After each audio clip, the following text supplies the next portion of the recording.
Voilà, bonsoir, bonsoir, bonsoir, bonsoir. Comme d'habitude, nous allons commencer par une prière. Parce qu'après avant chaque chose, il faut toujours rendre gloire à Dieu. Nous allons prier ensemble, Père Saint, le Dieu véritable, le Dieu puissant, le Dieu glorieux, le Dieu juste. Nous prions, nous te bénissons pour ce moment merveilleux, un moment bon, un moment rempli de grâce. Tu as voulu vraiment que nous puissions être ensemble ce soir. Yahweh, oh Dieu, nous te rendons gloire, toi qui es grand, toi qui es puissant, toi qui es glorieux. Merci d'être merci le véritable, le puissant. Toi, ta grâce, tu débris jusqu'à la fin. Au nom de Jésus, bénis ce moment nous venons par le ainsi. Saint-Esprit, au nom de Jésus. Amen. Amen. Bien-aimés dans le Seigneur, nous vous saluons. Nous sommes très contents de revenir encore dans nos 5 jours d'enseignement, dans un thème très bien, très puissant et très bénéfique. Hier, c'était l'introduction, j'étais seul. Hier, j'ai parlé vraiment longuement un peu sur l'introduction de la croix. Pourquoi est-ce qu'il fallait qu'il y ait la croix?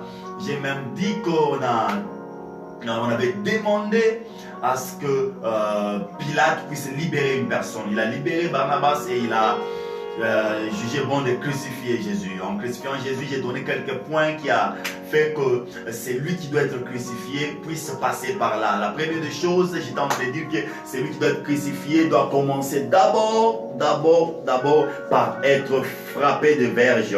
On l'a frappé de verge. La deuxième des choses, il fallait qu'il prenne la croix. Et quand il allait avec la croix, ils ont croisé un de haut Simon de Cyrène. C'est lui qui l'a aidé à prendre la croix. La troisième des choses, il fallait qu'il soit déshabillé. Donc j'ai dit hier que Jésus-Christ était déshabillé à notre place. La quatrième des choses, j'ai dit ceci, que Jésus-Christ, avant de mourir, il fallait qu'on puisse l'étaler sur la croix. Quand on l'a étalé sur la croix, on a utilisé de clous, de très longs clous qu'il fallait vraiment frapper de clous aux deux mains et aux pieds. Le cinquième point, c'était que c'est lui qui devait normalement mourir sur la croix ou être pendu sur la croix, devait boire un stupéfiant. Et lui, il avait demandé de l'eau parce qu'il avait soif, mais on lui avait donné du vinaigre. Non, j'avais dit après cela qu'il y a quelques avantages de la croix que normalement qu'on devait traiter à partir d'aujourd'hui jusqu'au dimanche. Et je vous ai dit que je ne serai pas seul. C'est pourquoi je vous ai flashé déjà sur WhatsApp, sur Instagram, sur les autres réseaux sociaux pour vous dire qu'on aura un invité d'honneur, un invité de marque. C'est mon frère d'alliance, c'est mon frère du sang. Nous avons le même ADN avec. Ça va bien passer.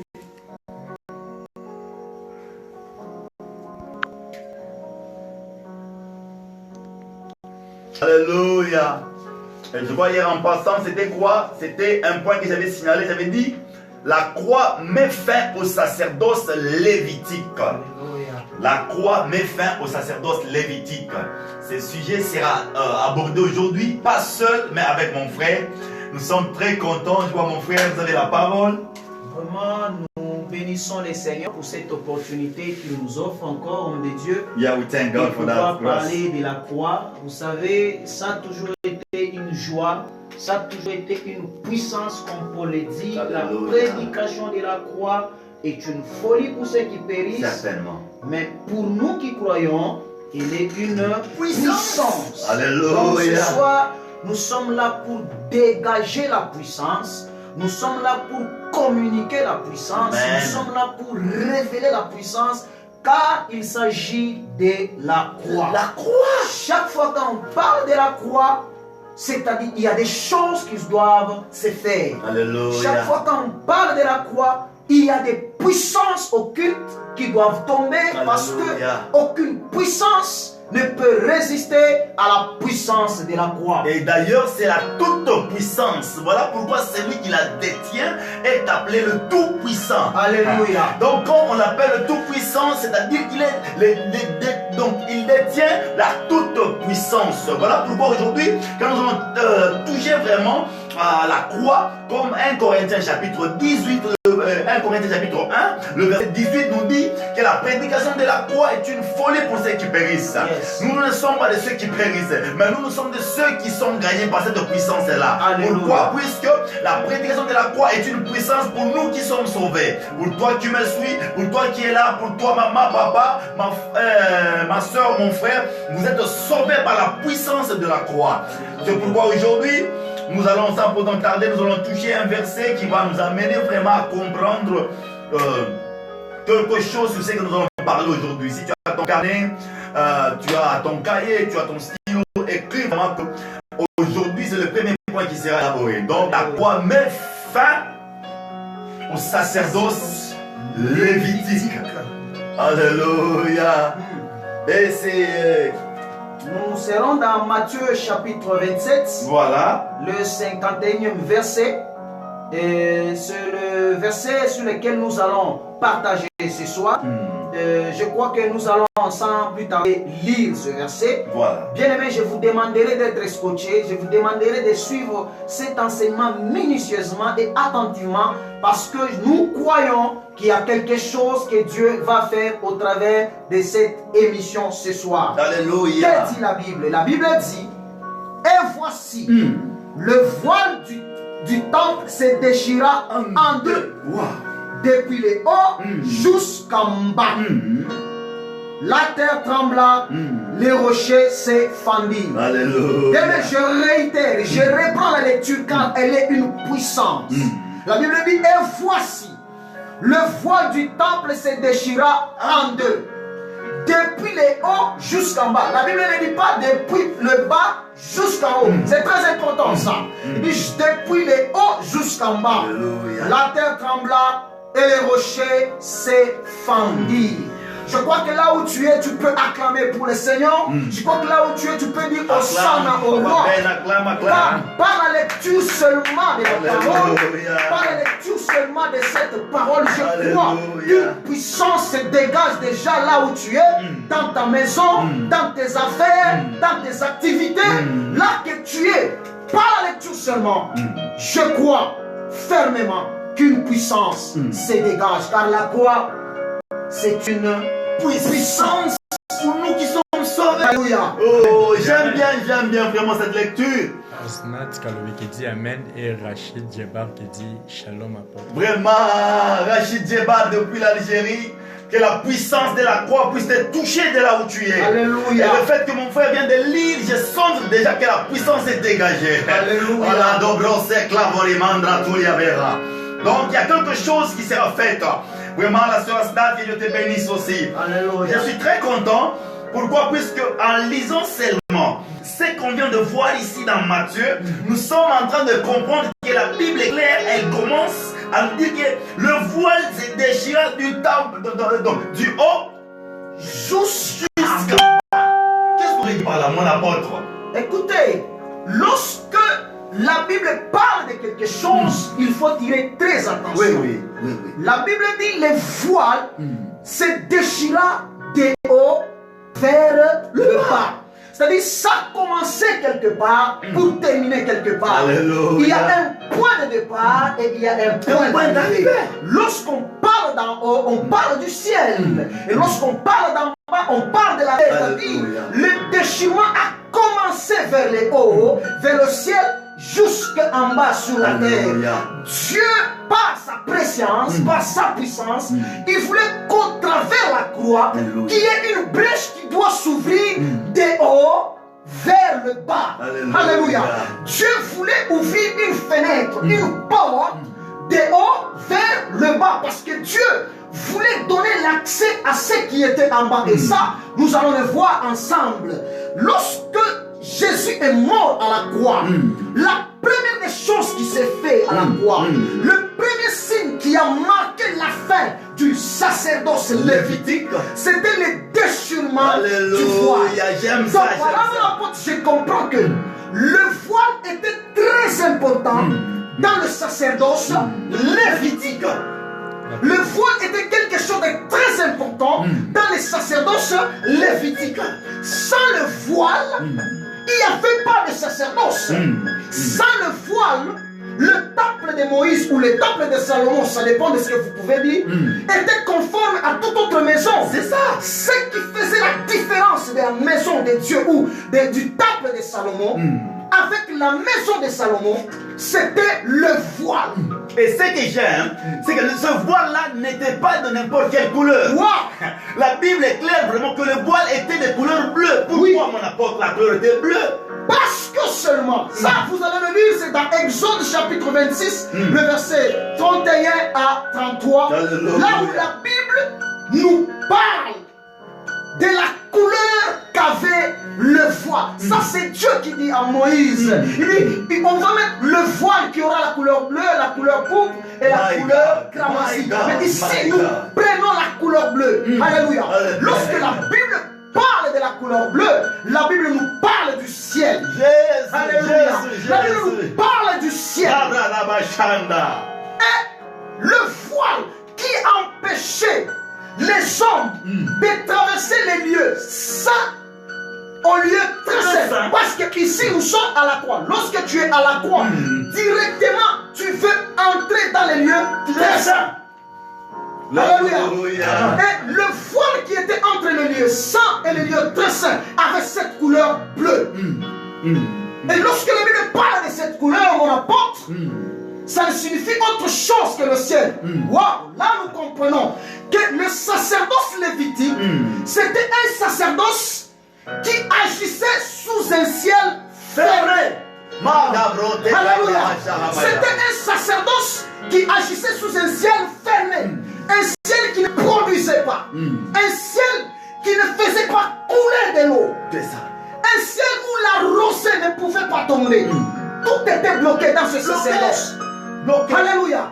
Mais lorsque Jésus est monté à la croix, la Bible dit la première des choses quand il a rendu là, le ciel, en d'autres termes, le voile se déchira de haut vers le bas. En d'autres termes, le ciel s'est déchiré afin que celui qui ne pouvait pas voir les choses célestes puisse avoir l'accès aux choses célestes. Donc là, on peut dire vraiment qu'il y a eu maintenant introduction, accès libre. Alléluia. Avant, Dieu était inaccessible. Oui. Donc il faut que le voile soit déchiré pour que nous puissions avoir l'accès au ciel. Oui. Donc là, le Dieu est devenu populaire maintenant. Oui. Dieu est devenu public. Oui. Dieu était beaucoup plus caché.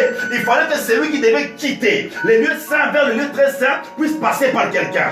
Et je vois déjà, le temps que le voile était là, le voile était bleu, il fallait que le voile soit déchiré du haut vers le bas. Donc en déchirant le haut, mon apôtre, je comprends déjà que celui qui était en dehors de la contrée où il y avait Dieu a eu l'accès maintenant vers Dieu. Alléluia. Donc là, il n'y a plus maintenant la sacrificature lévitique. Yes. Donc lorsque le voile s'est déchiré, c'est-à-dire il y a eu changement des choses. Il y a eu abolition de la loi. Parce que tant que le voile était en entièreté, il y avait des lois.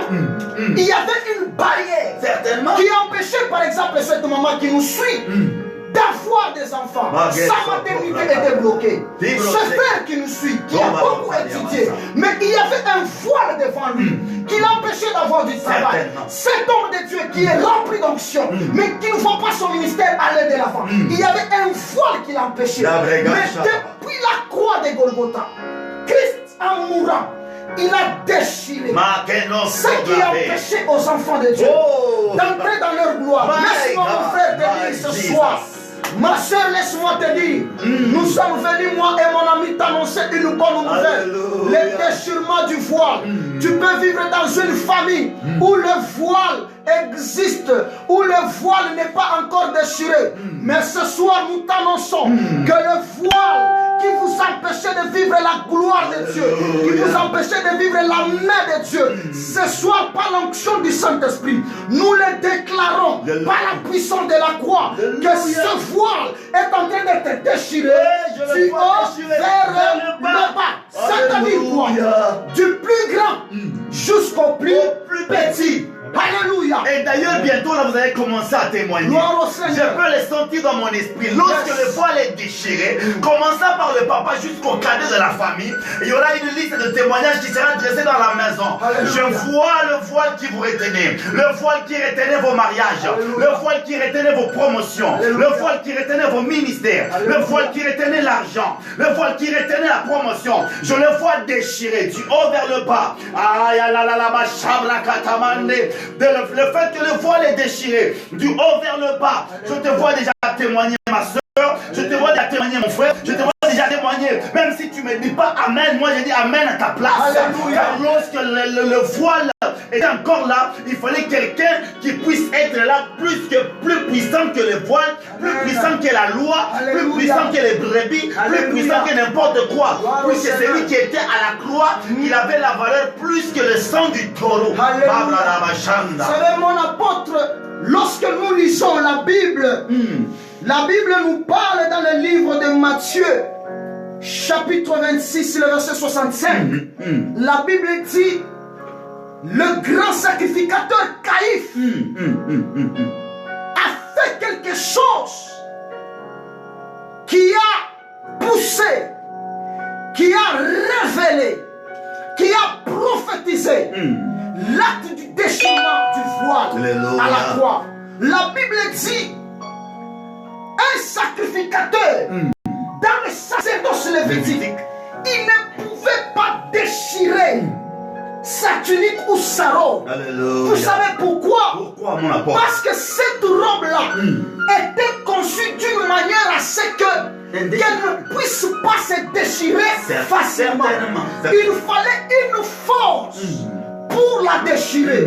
Il fallait exercer une force pour la déchirer. Et ça, vous allez le lire dans Exode chapitre 20, chapitre 39, le verset 22. La Bible dit qu'elle était conçue de manière à ce qu'elle ne puisse pas se déchirer facilement. Pourquoi? Parce que cette robe-là représentait le sacerdoce, Alléluia. le service sacerdotal. Mais ce jour-là, cet homme, Caïphe, qui connaissait très bien la loi, la Bible dit qu'il a déchiré. Vous savez pourquoi il a déchiré? Parce qu'il s'est retrouvé devant le plus grand sacrificateur que lui. Alléluia. Il s'est retrouvé devant le plus grand sacrificateur que lui. Il s'est retrouvé devant le plus grand sacrificateur éternel. Parce que lui, il exerçait dans un sacerdoce qui n'était pas éternel, qui était passager. Et quand il s'est retrouvé devant Jésus, le plus grand sacrificateur éternel, il a déchiré. Il a déchiré sa tunique. Et vous savez quoi, ce qui me plaît? C'est que cette tunique-là avait une couleur. Alléluia. Lorsque vous lisez la Bible dit cette tunique avait la couleur. Avec la couleur bleue. Yes. Donc là, on comprend vraiment que la couleur bleue continue toujours à revenir. Alléluia. Donc, le manteau, la tunique que Caïphe portait ce jour-là avait la couleur bleue. Donc, ce n'était pas pour rien que Caïphe a fait déchirer. Caïphe était un prophète qui était en train de prédire ce qui allait arriver. Alléluia. En déchirant la tunique, Caïphe était en train de dire que bientôt là, il y a un souverain sacrificateur de l'ordre de Melchisédek Alléluia. montera sous la croix et quand il parlera, quand il laissera son souffle à rentrer chez son père, il y a le voile qui sera déchiré dans les temples. Amen. Mako Saga Vous savez, lorsque cet homme a déchiré son habit, en d'autres termes, il a inauguré les débuts du sacerdoce ouvert. Ah, j'aime ça. Alléluia. My God, my Il a Jesus. ouvert la porte au sacerdoce ouvert. Parce que ils agissaient sous un ciel fermé. Amen. L'apôtre Timothée dit, il n'y a que la croix qui peut déchirer toute forme de voile. Alléluia. Mon Alléluia. apôtre, double Je salue l'homme que je respecte beaucoup, l'homme qui fut le témoin de ma consécration, l'apôtre double portion, L'apôtre Timothée là. À Nous la respectons croix, votre onction. le voile se déchira. Alléluia. C'est pourquoi l'apôtre Paul va maintenant interpréter le voile comme le corps même de Jésus. C'est ça. Alléluia. J'aime ça. Pourquoi? Puisque Il va l'apôtre Paul. interpréter ça. Il dit que nous sommes entrés. Nous sommes passés, nous avons reçu l'accès par cette voie que Jésus a ouverte. Alléluia. Au travers, sachez, le voile qui s'est déchiré à la croix, en réalité, c'était le corps de Jésus. C'était la chair de Jésus. Pendant qu'on frappait Jésus, pendant qu'on fracassait Jésus, pendant qu'on le poignardait, c'était le voile qui s'est déchiré. Mon frère et ma soeur, ne te lamente pas. Tu n'as plus à pleurer.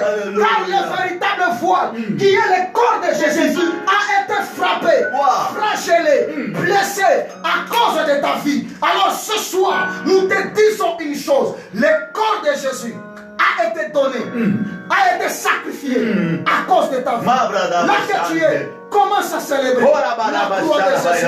Accepte seulement l'œuvre de la croix et ta vie sera sauvée. Accepte seulement l'œuvre de la croix. Tout ce qui est blocage devant toi, bien-aimé, il n'y a aucun blocage qui peut résister devant celui qui a la croix. Amen. Car celui qui a la croix, le voile n'a plus de force. C'est ça. Le voile n'a plus d'impact. Bien-aimé, qu'on ne vous trompe pas. Nous exerçons dans un sacerdoce où la croix a déjà tout fait. Tout accompli. C'est pourquoi il a même crié qu'il avait tout accompli. Pourquoi tu pleures? Pourquoi tu pleures, bien-aimé? Et ce que j'aime, c'est que c'est un voile qui pouvait saigner. Ça m'étonne de voir un voile qui saigne. Mais oui. Après l'avoir poignardé, donc un voile faisait sortir de l'eau et du sang. Pourquoi ce voile devait saigner? La Bible dit la tunique ou la robe des sacrificateurs était cousue en fil de cramoisi et de peau. C'est-à-dire qu'il y avait du rouge dedans. Il y avait du rouge. Ce sang-là devait couler pour marquer du rouge à ce corps qui est le voile bleu. Le voile bleu doit être marqué du rouge. Le rouge, c'est le sang de Jésus. Bien-aimé, le sacerdoce étant changé, il y a nécessairement un changement de loi. Pourquoi aujourd'hui tu dois croire que tu vis encore sous la loi de la malédiction? Pourquoi tu vas encore croire après la croix? Tu continues à croire que la sorcellerie a des puissances, a la force sur toi.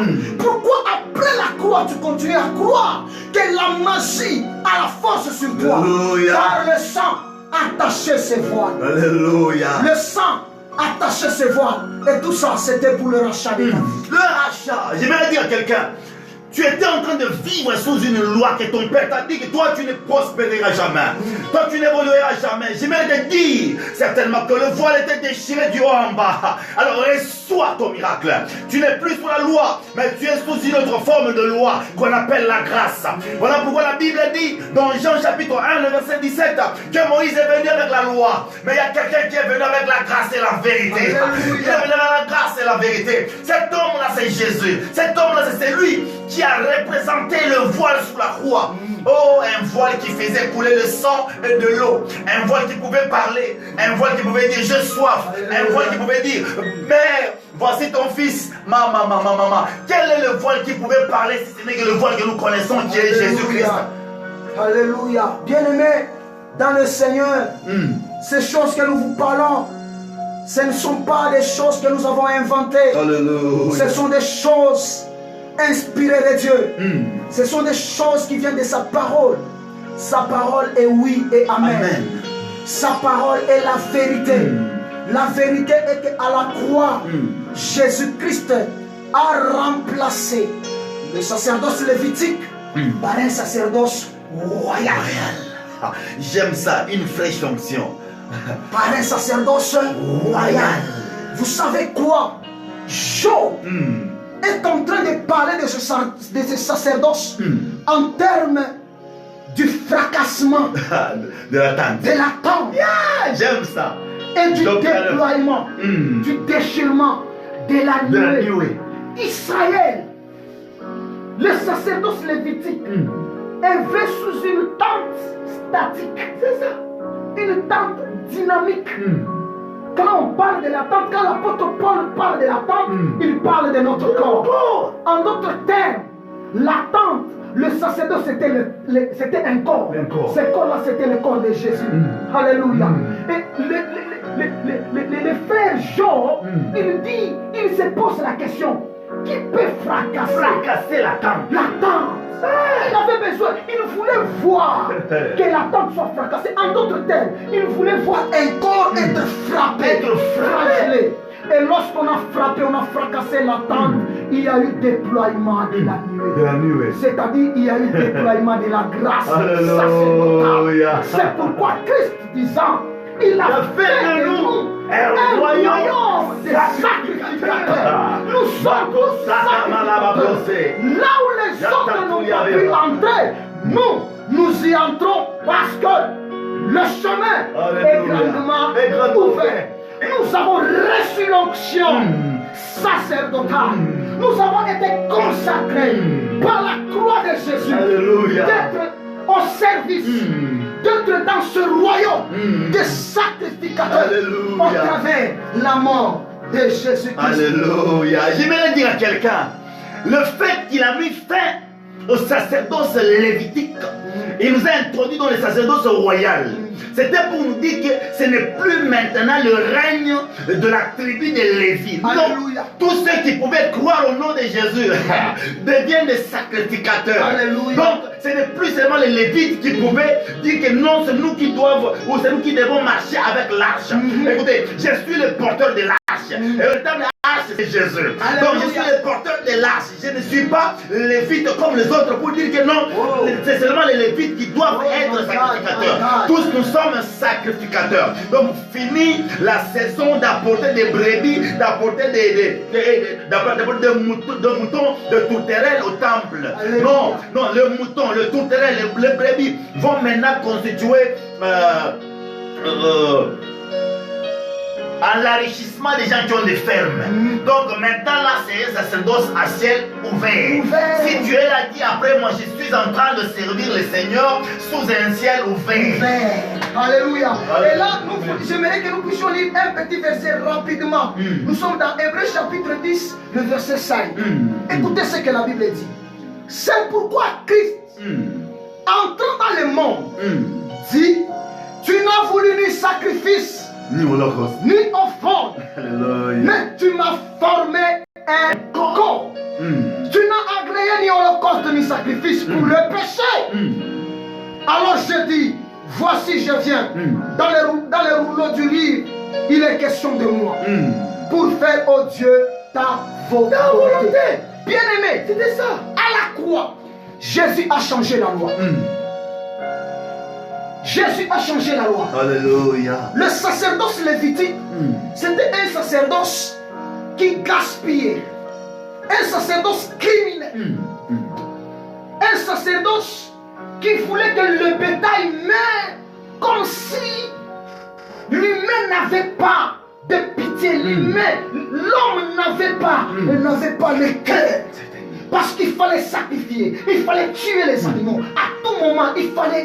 C'est-à-dire, les animaux, je ne sais pas, ça c'est moi qui le dis. Peut-être que les animaux savaient déjà que nous, sur cette terre, vraiment, nous sommes appelés à être sacrifiés à cause du péché des gens. C'est l'homme qui pêche. Oh là là là là. Ce sont les animaux qui payent. C'est comme aujourd'hui, entre guillemets, on dit que le corona vient de la Chine parce que les Chinois ont mangé une chair. Et c'est tout le monde aujourd'hui qui se lave les mains. Ceux qui ont mangé la viande, ce sont autres, mais c'est nous maintenant qui nous lavons les mains. C'était ça avec les animaux. C'était les hommes qui péchaient, mais c'était les animaux qui devaient payer. Mais quand Christ est venu, il a arrêté. Il a arrêté le gaspillage des animaux. Écoutez, il y avait des hommes riches comme les Abraham. Il était riche parce qu'il comptait beaucoup de bétail. C'est-à-dire le bétail c'était la richesse en d'autres termes. Le sacerdoce lévitique c'était un sacerdoce qui absorbait la richesse des hommes.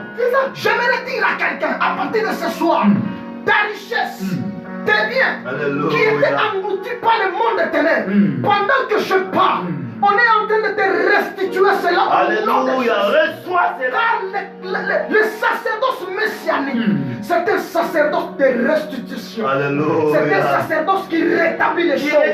Tu ne vas plus perdre. Tu ne perdras plus, je te dis, mon frère et ma soeur. Tout ce que tu as gaspillé, tout ce que tu as jeté dans les eaux.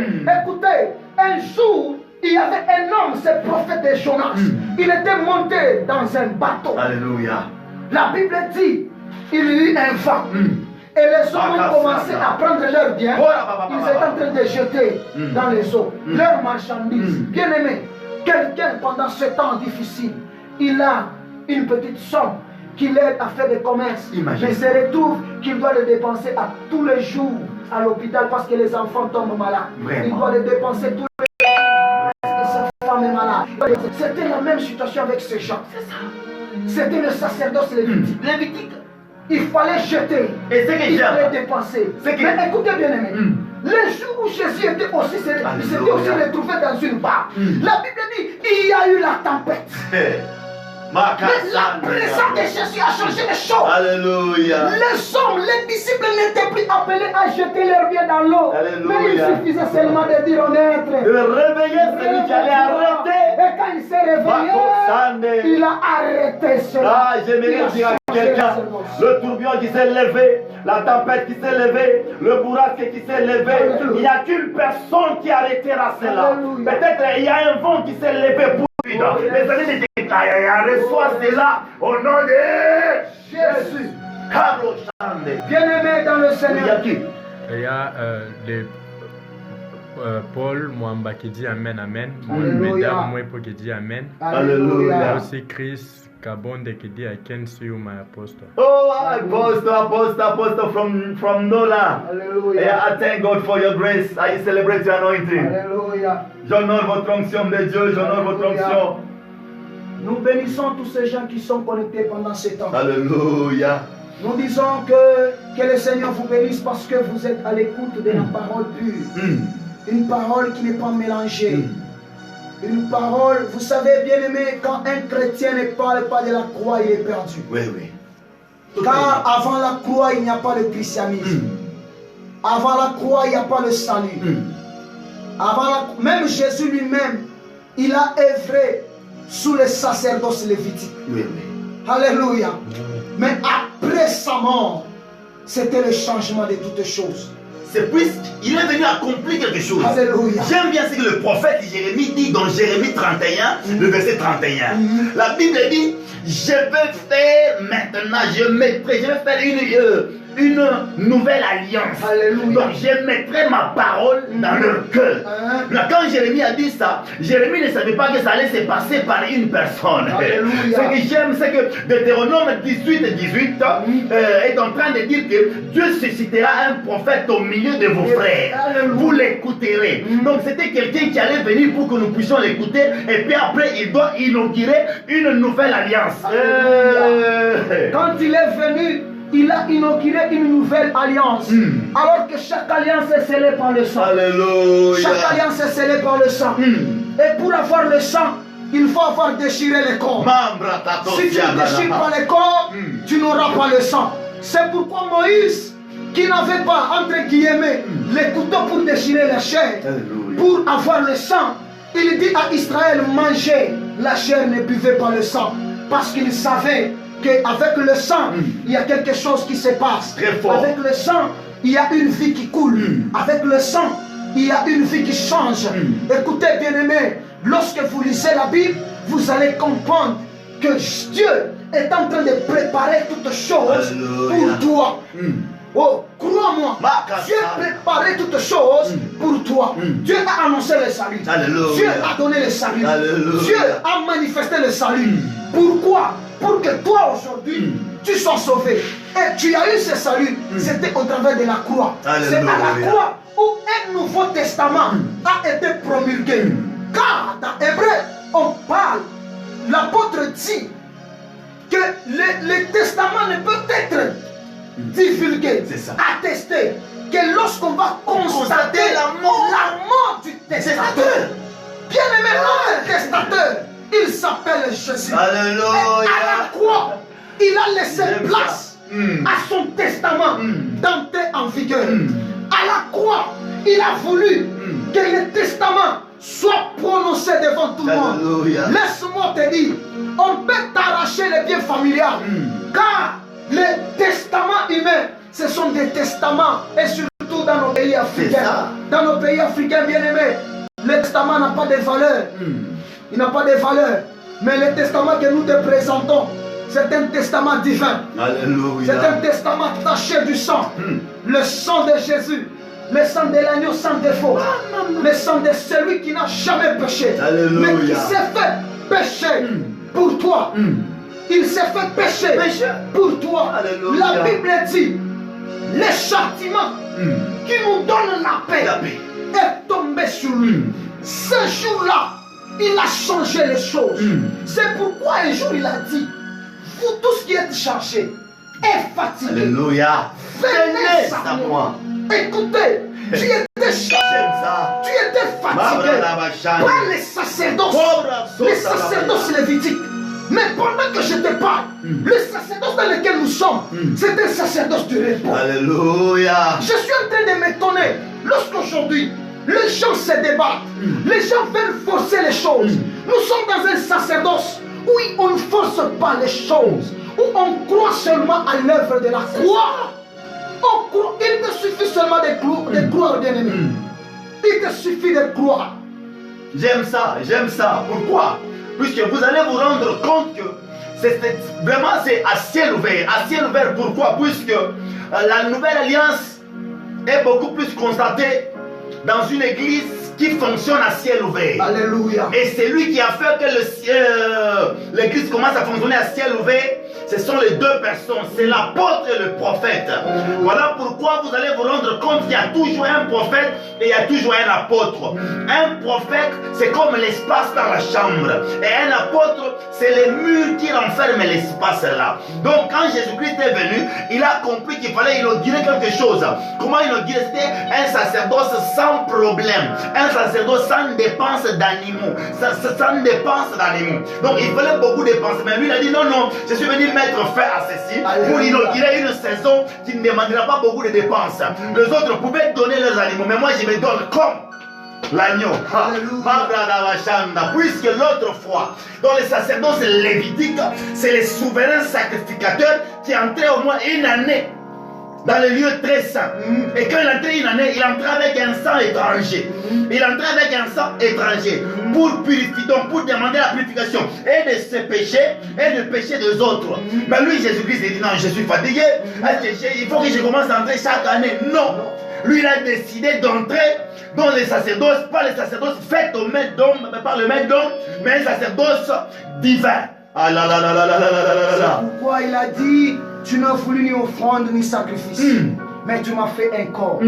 Bien-aimé, est-ce que tu peux croire que le sacrifice de Jésus est un sacrifice suprême? C'est un sacrifice qui a changé les choses. C'est un sacrifice qui a changé la loi. C'est un sacrifice qui a changé les sacerdoces. Aujourd'hui, nous sommes dans un sacerdoce de paix.